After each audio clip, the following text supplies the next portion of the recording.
পর্যায়ে আমাদের সামনে অত্যন্ত গুরুত্বপূর্ণ নসিহাত পেশ করবেন হাফিজ হুজুর রহমাতুল্লাহ আলাই এবং শাহ আবরারুল হক রহমাতুল্লাহ আলাইহের সুযোগ্য খলিফা, আমাদের অনেকের পরিচিত প্রফেসর হামিদুর রহমান রহমাতুল্লাহ আলাইহের সুযোগ্য খলিফা ডক্টর এস.এম. লুৎফুল কবির সাহেব দামাত বারাকাতুহুল আলিয়া, প্রফেসর প্রকৌশলী বিশ্ববিদ্যালয় তথা বুয়েট। হযরত আমাদের সামনে এখন অত্যন্ত গুরুত্বপূর্ণ নসিহাত পেশ করবেন। আমি হযরতকে সবিনয় নিবেদন করছি। বিসমিল্লাহির রহমানির রহিম। নাহমাদুহু ওয়া নুসাল্লি আলা রাসূলিল কারীম। আম্মা বাদ। আলহামদুলিল্লাহ আলহামদুলিল্লাহ আলহামদুলিল্লাহ। আল্লাহ পাকের অশেষ মেহেরবানি যে আপনাদের এরকম একটা অভিভাবক সম্মেলনে কিছু কথা বলার জন্য আল্লাহ পাক সুযোগ করে দিয়েছে। এখানে আমি যতটুকু জানতে পেরেছি সেটা হচ্ছে যে আপনাদের সন্তানরা অথবা আপনাদের আত্মীয় এখানে পড়াশোনা করে, এই সুবাদে আপনারা তাদের অভিভাবক। এটা যে কত বড় নেয়ামত আপনারা পেয়েছেন এটা ভাষায় প্রকাশ করা বোধহয় সম্ভব না। আমরা একজন মহান ব্যক্তিকে পেয়েছিলাম যিনি এখানকার মুরব্বীদের একজন ছিলেন, প্রফেসর হামিদুর রহমান। উনি প্রকৌশল বিশ্ববিদ্যালয়ের শিক্ষক ছিলেন, আমার সরাসরি শিক্ষক ছিলেন। ওনার 5 ছেলে 2 মেয়ে, মেয়েদের জামাতা এবং ছেলেরা মেয়েরা সবাই আলহামদুলিল্লাহ হাফিজে কোরআন। ছেলেরা সবাই মাদ্রাসার খেদমতে আছে, মেয়েরাও মেয়েদের মহলে পড়ায়, মেয়ের যারা জামাই তারাও সবাই খেদমতে আছে। এক অনন্য পরিবার, যেই পরিবার অভিভাবক হিসাবে আমরা যারা অভিভাবক তাদের জন্য একটা উদাহরণ। এই বিংশ শতাব্দীর এই আধুনিকতার যে চরম শিখরে আমরা উঠেছি, তার পাশাপাশি প্রকৌশল বিশ্ববিদ্যালয়ের একজন শিক্ষক এইভাবে নিজেকে মিটিয়ে দিনের পথে আগানো, এটা নিকট অতীতে আমরা দেখি নাই। এরকম একজন মহান ব্যক্তিত্বকে আমরা পেয়েছিলাম এই কিছুদিন আগে, গত বছরের নভেম্বর মাসে উনি আল্লাহর কাছে চলে গেছেন। উনি যাওয়ার শেষ যখন অসুস্থ হলেন, তিনিও এইখানে এসেছিলেন। এখান থেকেই উনি সরাসরি অসুস্থ অবস্থা হাসপাতালে ভর্তি হন এবং সেই অসুস্থতা থেকে আল্লাহ পাক তাকে নিয়ে যান। তো এই মাদ্রাসার সাথে ওনার গভীর সম্পর্ক। উনি প্রায়ই আসতেন, এখানে রাত্রি যাপন করেছেন।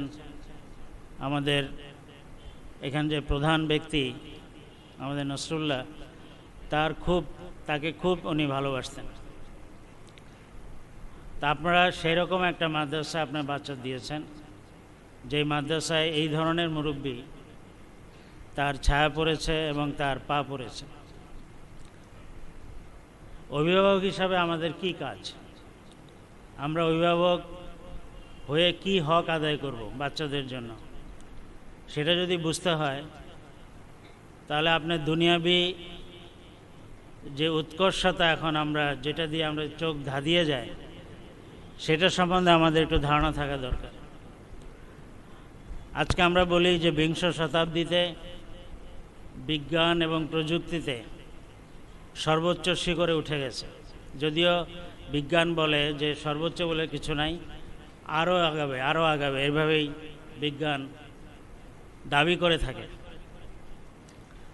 আমরা যারা এই পেশায় জড়িত, প্রযুক্তি এবং বিজ্ঞানের সাথে জড়িত, আমরাও দেখি তাই সারা বিশ্ব একটা প্রতিযোগিতার মধ্যে আগাচ্ছে যে কে কার চেয়ে উপরে যেতে পারে। আজকে এই প্রযুক্তি, কালকে সেই প্রযুক্তি, সব কিছুই আগে বাড়তেছে।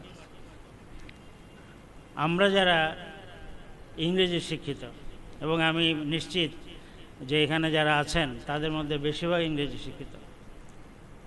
তারা একটা দোটানায় পড়ে যায় যখন আমরা বাচ্চাদের মাদ্রাসায় দেই এবং আমরা নিজেরা বহির্বিশ্বকে দেখি, আমাদের মধ্যে একটা দ্বিধা কাজ করে। একটা দ্বিধা চলে আসে যে আমি কি ঠকে গেলাম কিনা, আমি বাচ্চাকে এই লাইনে দিলাম, ওইদিকে দুনিয়া এগিয়ে যাচ্ছে, তাদের যে পড়াশোনা সেই পড়াশোনার মধ্যে ওই বিষয়গুলো খুব বেশি নাই, তাহলে কি আমি ঠকে গেলাম কিনা, বাচ্চাদেরকে আমি ঠকালাম কিনা, এই একটা বিষয় আমাদের মাথায় অনেক সময় চলে আসে। যদি নাও আসে, আপনার আশেপাশে আপনার প্রতিবেশী, আপনার আত্মীয়স্বজন আপনার মাথা নষ্ট করে দেয়।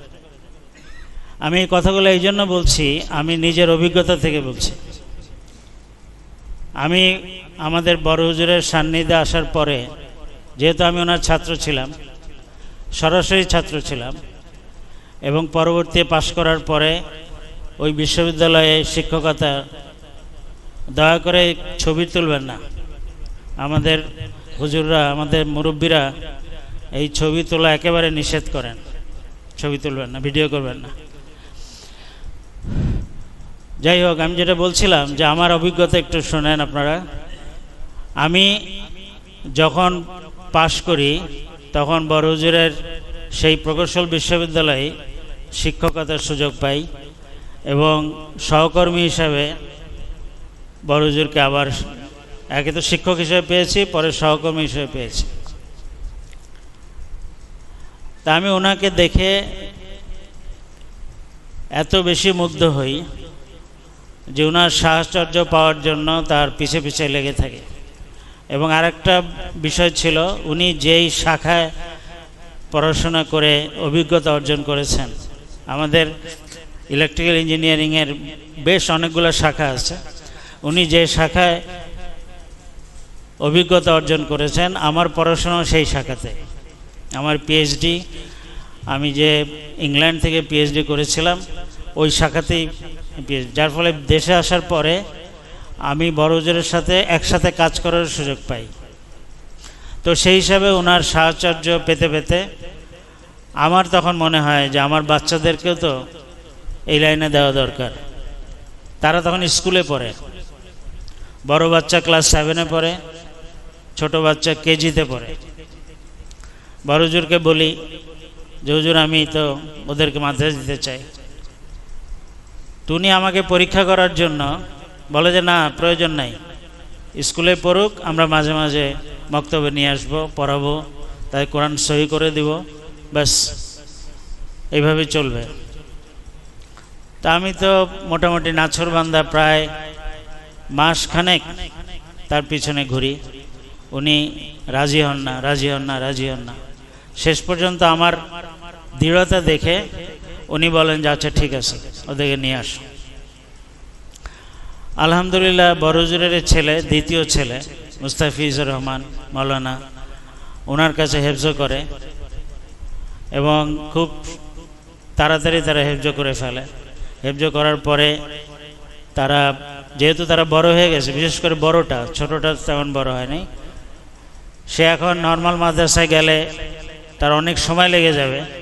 এই জন্য সে বড় হুজুরের আর এক ছেলে, যে আমার বাম পাশে বসে আছে, মৌলানা আরিফুর রহমান, উনি তখন অনেকটা প্রাইভেট কোচিংয়ের মতো, ওনার ছোট ভাই, আমার ছেলে, এরকম আরও 2-1 মিলে, মোটামুটি এই দুজনেই ছিল প্রধানত, তাদেরকে নিয়ে কিতাবখানা শুরু করে এবং পুরো সিলেবাসটা তাড়াতাড়ি করে অল্প সময়ের মধ্যে পড়িয়ে একটা পর্যায়ে নিয়ে যেয়ে তারপরে বড় মাদ্রাসায় যায়, সেখান থেকে তারা আলেম হয়, পরে তাকাসুস করে এবং আলহামদুলিল্লাহ তারা দুজনই এখন খেদমতে আছে।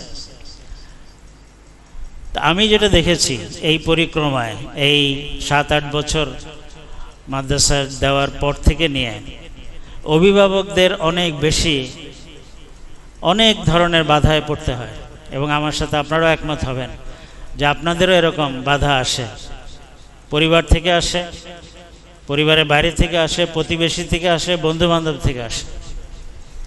তাদের কাছে মনে হয় যে আপনি ভুল করছেন, আপনি এই মাদ্রাসায় বাচ্চাকে দিয়ে বাচ্চার মাথা নষ্ট করে দিচ্ছেন। একটা কথাই বলে কি করে খাবে, একটা কথা খুব স্ট্যান্ডার্ড কথা, যে মাদ্রাসা যে দিলেন কি করে খাবে। আপনারা শুনে আশ্চর্য হবেন, আমি বাচ্চা দুইজনকে বলছিলাম যে তোমরা মাদ্রাসায় পড়ো, কিন্তু কোনো সময় যদি মনে হয় যে তোমাদের এটা ঠকে গেছো, আমাকে বলবো, আমি স্কুলে নিয়ে আসবো বা আমি কলেজে নিয়ে আসবো, ইউনিভার্সিটি নিয়ে আসবো, উন্মুক্ত বিশ্ববিদ্যালয় আছে, তার মাধ্যমে ডিগ্রি করে তোমরা দুনিয়া বেলায় চলে আসতে পারবা। এবং আপনারা জেনে খুশি হবেন, দুইজনই বড় হওয়ার পরে বলছে, আব্বা আপনি যা করছেন সঠিক কাজ করছেন, সঠিক কাজ করছেন, এতে কোনো ভুল নাই, এবং আমরা আজীবন এই খেদমতে থাকতে চাই। এখন আসেন যে সমাজ কেন আপনাকে বিরোধিতা করে, সমাজ কেন আপনার পিছনে লেগে থাকে। কারণ হচ্ছে যে সমাজের ধারণা নাই যে মাদ্রাসার মাধ্যমে একটা বাচ্চা আসলে কি পায়, যেটা আমারও ছিল না। আমি বিদেশে গেছি, ডিগ্রি করছি, আমারও ধারণা ছিল না যে মাদ্রাসার শিক্ষাটা আসলে কি শিক্ষা। মাদ্রাসার শিক্ষা হচ্ছে একটা ছেলেকে বা একটা মেয়েকে মানুষ করার শিক্ষা।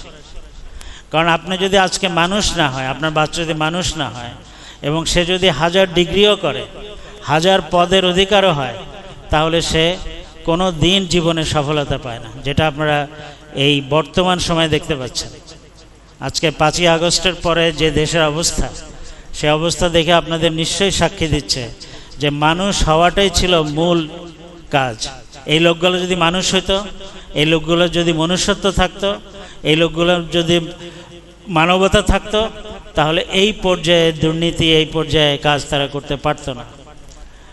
কারণ মাদ্রাসার মধ্যে একমাত্র শেখানো হয় যে তোমার কাজ, তোমার দিন, তোমার যে প্রতিদিনের যে কাজ, এই কাজের জন্য জবাবদিহিতা করতে হবে। অন্য কোথাও এটা শেখানো। আমরা যে ইউনিভার্সিটিতে পড়াই, আমি যে ক্লাসে পড়াই, আমাদের একটাই কথা যে তুমি কিভাবে ভালো করবা, কিভাবে ডিগ্রি, কিভাবে কোথায় গেলে তোমার ভালো ডিগ্রি হবে, কিভাবে গেলে তুমি বেশি বেতনের চাকরি পাবা, এগুলোই আমাদের শিক্ষা ব্যবস্থার মধ্যে আছে। কিন্তু এটা কখনোই বলা হয় না তুমি মানুষকে ঠকাবা না, তুমি চুরি করবা না, তুমি দুর্নীতি করবা না, এগুলো কখনোই শেখানো হয় না। কিন্তু আমাদের মাদ্রাসাগুলোতে আমাদের এটাই শিক্ষা যে আল্লাহ পাকের কাছে আমাদের দাঁড়াইতে হবে। তোমার দুনিয়াবের যে কে কি বললো কিছু আসে যায় না, তুমি এখানে কতটুকু মানুষকে ফাঁকি দিলা কিছু আসে যায় না, কিন্তু আল্লাহর কাছে তোমাকে কিন্তু এক সময় এই কাজ জন্য দাঁড়াইতে হবে। এই শিক্ষা, এই বোধ একমাত্র মাদ্রাসা ছাড়া কোথাও দেওয়া হয় না। তা আপনার ছেলেকে কি আপনি চান যে মানুষ না হয়ে শুধু অর্থের পিছনে, তার পদের পিছনে, তার বিলাসিতার পিছনে সে দৌড়াক, সে মানুষ হওয়ার দরকার নাই, এটা কি চান? নাকি চান যে আগে সে মানুষ হোক, পরে অটোমেটিক্যালি তার সব কিছু আসবে? এবং আসেও তাই। আমাদের মাদ্রাসার শিক্ষিতদের আমরা দেখতে পাই যে একজন মাদ্রাসার শিক্ষিত আপনি বের করে দেখেন যে কিনা না খেয়ে আছে, কোনো দিন না। আপনি তো এইটা তো অন্তত মুসলমান হিসেবে আমি বিশ্বাস করি যে আল্লাহ পাকের দিনের খেদমত করবে, আল্লাহ পাকের দিনের কাজ করবে, আর সে না খেয়ে থাকবে, আল্লাহ পাক থেকে না খায় রাখবে, এটা হতেই পারে না। তার মানে আমাদের ইমানের ঘাটতি যদি থাকে তখনই আমরা বলতে পারি। আর যারা আপনাদেরকে বলে, যারা আপনাকে খোঁচায়, যারা আপনাকে সব সময় ব্যতিব্যস্ত করে রাখে, তাদের মধ্যে দেখবেন আসলে ইমানের ঘাটতি আছে। তারা যে শেষ বিচারে দাঁড়াইতে হবে, তাদের যে একদিন আল্লাহর কাছে জবাবদিহি করতে হবে, সেটা আপনাকে তারা কোনো দিন তারা এটা চিন্তাও করে না। তারা মনে করে যে আপনি যদি এইটা ডিগ্রি অর্জন না করেন, আপনি যদি এই ব্যবসাটা না করেন, আপনি যদি এইরকমভাবে টাকা অর্জন না করেন, তাহলে তো আপনি চলতে পারবেন না, আপনি তো ওই জায়গায় পৌঁছতে পারবেন না, 8-10 জনের মতো আপনি বিলাসী জীবন যাপন করতে পারবেন না। এটা আপনাকে বোঝায়, কিন্তু এটা কখনো বোঝায় না যে আপনার ছেলেটা আসলে মানুষ হবে কিনা। মূল বিষয় হচ্ছে মানুষ হওয়া। আমরা মানুষের সংজ্ঞাটা আসলে ভুল সংজ্ঞা দেই। আমরা যখনই একটা বাচ্চা সম্বন্ধে বলি যে আমার বাচ্চাটা ভালো করছে, তখন এটাই বলি যে সে বিদেশে গেছে। আমরা যদি বলি একটা বাচ্চা ভালো করছে, বলি সে ডিগ্রি অর্জন করছে। আমরা যদি বলি একটা বাচ্চা ভালো করছে, আমরা বলি সে উচ্চ পদের চাকরি পাইছে। এগুলো আমরা বলি। আপনি দেখবেন যে উচ্চপদস্থ কর্মকর্তারা যখন নিজেদের মধ্যে আলোচনা করে যে বাচ্চারা কি করে, তখন বাচ্চাদের কথা এইভাবে বলে যে আমার এক বাচ্চা অস্ট্রেলিয়ায় থাকে, আমার বাচ্চা ইংল্যান্ডে থাকে, এক বাচ্চা ইউএসএ থাকে। এটাই হচ্ছে, কেউ বলে না যে আমার বাচ্চা দুর্নীতি করে না, আমার বাচ্চা মিথ্যা বলে না, আমার বাচ্চা কিন্তু ঘুষ খায় না, এটা কিন্তু কোনো সময় আলোচনার মধ্যে আসে না। এবং সে নিজেও জানে, বাবা হিসেবেও জানে তার বাচ্চা 2 নম্বরিতে সব কিছু করতেছে, কিন্তু সে এটাতে লজ্জাবোধ করে না, কারণ তার ধ্যান ধারণা ওইভাবেই তৈরি হয়েছে। এই জন্য আপনাদের সৌভাগ্যবান আমি বলবো যে আল্লাহ পাক আপনাদের এই সৌভাগ্য দিছে যে আপনার বাচ্চাকে অথবা আপনার সম্পর্কিত যাকে আপনার এখানে দিয়েছেন তাদেরকে একটা সঠিক পথে দিয়েছেন। এবং তার চেয়ে ইম্পর্টেন্ট হচ্ছে যে এই মাদ্রাসা, যে মাদ্রাসাটা আমাদের বড় হুজুর এবং আরও কিছু মুরব্বী দ্বারা এখানে আপনাদের পরিচালিত, যাদের ধ্যান ধারণা দিয়ে পরিচালিত, সেই রকম একটা প্রতিষ্ঠানে আপনাদের দিয়েছেন। এবং আমি আশা করব যে আপনাদের দায়িত্ব, আপনারা আরও সেসব দায়িত্ব আছে সেগুলো পালন করবেন। সেই দায়িত্বগুলো কি? সেই দায়িত্বগুলোর একটা বড় দায়িত্ব হচ্ছে যে বাচ্চাদেরকে আপনাদের সবচেয়ে বেশি উৎসাহ দিতে হবে। কারণ আপনারা যেমন শুনেন, বাচ্চারা কি শুনে না? বাচ্চারাও শুনে। বাচ্চাদের আত্মীয় স্বজন, চাচাতো ভাই, মামাতো ভাই, ফুফাতো ভাই, তারা এসে কিন্তু খোঁচায় যে তোরা কি পড়িস? ও আচ্ছা, তুই এই ইংলিশ শব্দটা জানিস না, তুই এটা বলতে পারিস না, এটার ইংরেজি জানিস না, তুই এই অঙ্কটা পারিস না, এইভাবে খোঁচায়। আপনার তাদেরকে প্রোটেকশন দিতে হবে, তাদেরকে আপনি 2 হাত দিয়ে তাদেরকে আগলে রাখতে হবে যে না বাবা, তুমি যেটা শিখতেছো সেটাই সর্বোত্তম শিক্ষা, তুমি এগুলো শিখবা, এগুলো তোমার শেখার কোনো বাকি থাকবে না, এগুলো তোমাকে এমনি এমনি শেখানো হবে এবং তুমি অটোমেটিক্যালি সব কিছু দুনিয়াবি জ্ঞান তুমি পেয়ে যাবা। তুমি হয়তোবা তুমি অনুপরমাণুর জ্ঞান পাবা না, কিন্তু সেটা তোমার দরকারও নাই, কিন্তু প্রয়োজনীয় দুনিয়াবি যে জ্ঞান সেটা তোমাকে দেওয়া হবে এবং তুমি সেটা পাবা। কিন্তু তুমি এখন যেটা শিখতেছো এইটা ওরা শিখতেছে না, ওরা এটা পাচ্ছে না। আপনি বলেন যে একটা বাচ্চা স্কুলে পড়ে, একটা বাচ্চা কলেজে পড়ে, একটা বাচ্চা ইউনিভার্সিটি পড়ে, সে কোরআন শরীফ পড়তে পারে না, অথচ সে নামাজ পড়ে, সে যে 1 ওয়াক্ত 2 ওয়াক্ত নামাজ পড়ে। আপনি বলেন যে কোরআন পড়তে পারে না, তার নামাজ কি হয়? তার নামাজই তো হয় না। তাহলে তো সে কিভাবে ক্লেম করে যে সে মানুষ হয়েছে? মানুষ হইতেই পারে না যদি সে আল্লাহর হুকুম না মানতে পারে। আল্লাহর হুকুম যদি না মানতে পারে, তাকে আমরা মানুষ বলবো কেন? কারণ আল্লাহর হুকুমের মধ্যে আছে যে তুমি এই কাজ করলে মানুষ হবা। তাহলে আমি তাকে মানুষ বলি কি করে? আমি মানুষ বলতে পারি না। এই জন্য বাচ্চাদেরকে উৎসাহ দেওয়া, বাচ্চাদেরকে আপনার প্রোটেকশন দেওয়া, এটা অভিভাবকদের কাজ। অভিভাবকদের সারাক্ষণ তাদের পিছনে থাকতে হবে। যখন ছুটির সময় হবে, বাচ্চারা আপনার বাসায় যাবে, বাসায় যেয়ে আপনার খেয়াল করতে হবে বাচ্চা কি করে।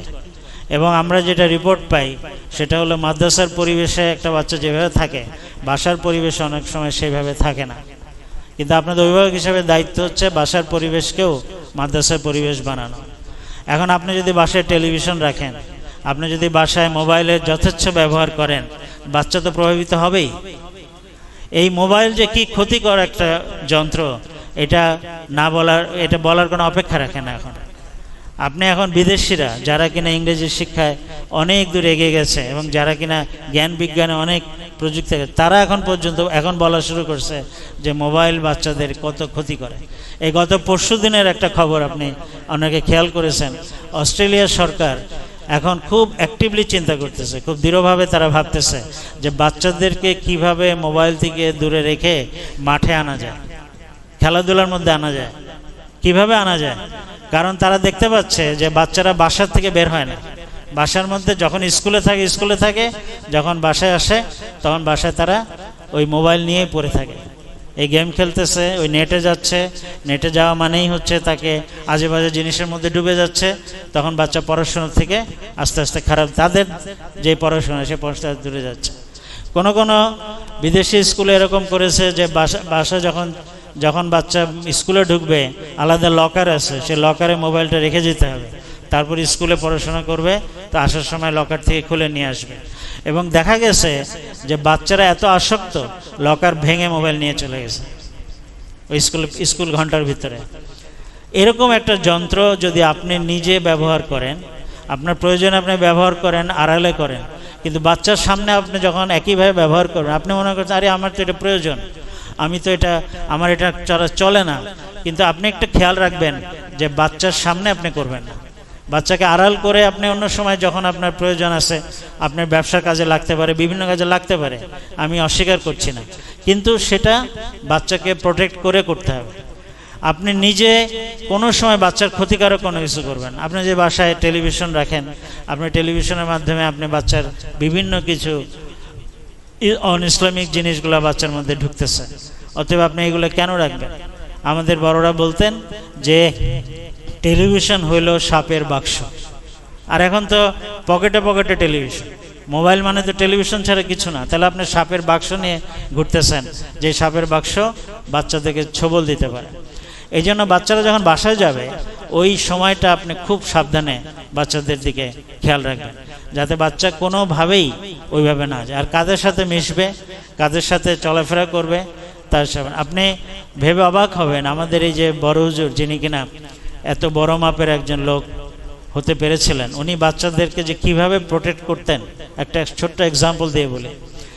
একবার ব্রাহ্মণবাড়িয়া ওনার শ্বশুরবাড়ি, সেখানে শ্বশুরবাড়ির সম্পর্কে একটা বিবাহ অনুষ্ঠানে গেছেন, বাচ্চাদেরকে নিয়ে গেছেন। উনি অনেকভাবে বোঝানোর চেষ্টা করছেন যে গতানুগতিক যে বিবাহ সমাবেশ হয়, ছেলে মেয়ে মিক্স করা, এইভাবে যেন না করা হয়। কিন্তু ওনার কথা শুনে নাই, ওরা সেভাবে করছে।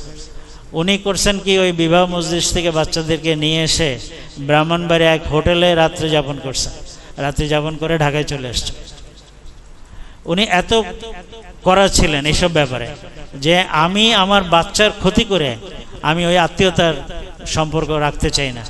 সম্পর্ক রাখা মানে এই না ছিন্ন করার কথা না, কিন্তু যে অনুষ্ঠানগুলোয় গেলে আমার বাচ্চার ক্ষতি হতে পারে সেই অনুষ্ঠান আমি বর্জন করব। আমার সম্পর্ক ঠিক থাকবে, আত্মীয় সম্পর্ক ছিন্ন করা তো নিষেধ, অতএব সম্পর্ক আমি ছিন্ন করব না। তার সাথে যোগাযোগ রাখবো, তার সাথে কথাবার্তা বলবো, তার সাহায্য করব, সব করব, কিন্তু বাচ্চার ক্ষতি হবে এমন কোনো কাজ আমি আত্মীয়তার মাধ্যমে করতে পারবো না, করব না।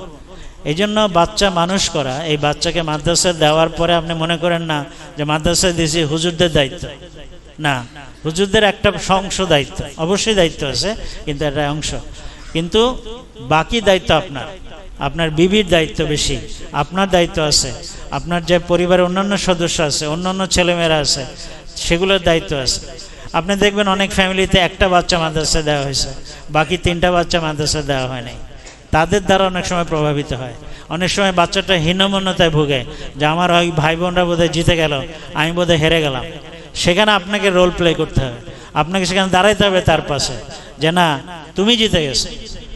আমাদের যে সবার মুরব্বী আশরাফ আলী থানভী রহমতুল্লাহ, সবাই আপনি জানেন, তার ভাই না, তার আব্দুল আকবর আলী, ওনাকে দিয়েছিল স্কুলে আর ওনাকে দিয়েছে মাদ্রাসায়। পরে ওনার অনেকে জিজ্ঞেস করছে যে আপনার এক ছেলেকে দিলেন স্কুলে আর এক ছেলেকে মাদ্রাসায়। তখন ওনার বাবা বলছিল যে আশরাফ আলী জিতবে, আকবর আলী জিতবে না। এবং সত্যি সত্যি দেখেন, আজকে আকবর আলীর নাম কেউ জানে না, কিন্তু আশরাফ আলীর নাম সারা দুনিয়া জানে, সারা দুনিয়া এক নামে চেনে আশরাফ আলী থানভী। অতএব এই বিষয়গুলো অনেক সময় বোঝা যায় না, অনেক সময় মনে হয় যে আমি বোধহয় বুঝতেছি না, আমার মনে হয় একটু বুঝার কম আছে। না, আপনি জিতছেন জিতছেন জিতছেন, সোজা কথা। আপনি এর মধ্যে কোনো রকম দ্বিধা রাখবেন না, দ্বিধা রাখলে কাজ করতে পারবেন না। আপনি বরং নিজেকে একজন সৌভাগ্যবান অভিভাবক মনে করবেন, তাহলে আপনি জিততে পারবেন এবং বাচ্চাকে মানুষ করতে পারবেন। একটা বাচ্চাকে মাদ্রাসায় দেওয়া মানেই আপনার সারা জীবনের জন্য তার পিছনে থাকা। একটা মাদ্রাসায় দিলেন, তার প্রয়োজন আপনি দেখলেন না, তার প্রয়োজন আপনি মিটালেন না, তাহলে তো মাদ্রাসায় দেওয়ার কোনো মানে নেই। একটা বাচ্চাকে যদি আপনি ছেড়ে দেন যে তোমাকে আমি মাদ্রাসায় দিছি, শিক্ষকরা আছে, ওস্তাদরা আছে, ওরাই দেখবে, যা করার তারাই করবে, তারা বুঝাইতে পারলে বুঝাবে, না বুঝাইতে পারলে না বুঝাবে, না, আপনার দায়িত্ব অনেক বেশি। এই জন্য বাচ্চাদের পিছনে সময় দিবেন। আমাদের বড় হুজুর প্রফেসর হুজুর বলতেন যে তুমি বাচ্চাদের পিছনে যে সময়টা দিবা, এইটা হচ্ছে গ্রেটেস্ট ইনভেস্টমেন্ট, সবচেয়ে বড় পুঁজি এটা। আপনি এই যে পুঁজিটা আজকে বিনিয়োগ করবেন বাচ্চার পিছনে, এটাই আপনার জন্য আখেরাতে বড় পুঁজি হবে, এই বাচ্চার জন্য। আপনারা যে বিশ্বাস করবেন না, যখন আমি বাচ্চাদেরকে দেই বা আমি বাচ্চাদের পিছনে আমাকে বলতো যে তুমি বসে থাকবা। বাচ্চারা ওস্তাদ পড়াচ্ছে, আজিমপুরে মাদ্রাসায় পড়াতো, ওখানে পড়াতো, আমি আর এক রুমে যেয়ে বসে আমার কাজ করতাম বা বসে আমি হয়তো বইপত্র পড়তাম। তো আমি বসে থাকতাম। বসে থাকার অর্থ হলো যে তখন নতুন নতুন, যেহেতু বসে থাকার অর্থ হলো বাচ্চারা তখন একটা বেটার ফিল করতো, একটা ভালো ফিল করতো যে আব্বা আছে এখানে, আমরা এখানে পড়তেছি। প্রথম প্রথম এইভাবে সময় দিতে হয়েছে, এবং আস্তে আস্তে আস্তে যারা তখন আস্তে হয়েছে, এরপরে আমার হয়তো সময় কম দিতে হয়েছে। এই জন্য বাচ্চাদের পিছনে সময় দেওয়া এটা অনেক বড় ইনভেস্টমেন্ট। আপনি এই দিকে খেয়াল রাখেন, ইনশাআল্লাহ আল্লাহ পাক আপনাদের কামিয়াব করবে। বাচ্চাদেরকে আল্লাহ পাক ইনশাআল্লাহ একটা শক্ত মজবুত আলেম হিসাবে তৈরি করবে। আল্লাহ পাক আপনাদের তৌফিক দেন। আপনাদের জন্য দোয়া থাকলো, আমাদের জন্য দোয়া করবেন। ওয়া আখির দাওয়ানা আলহামদুলিল্লাহি রাব্বিল আলামিন।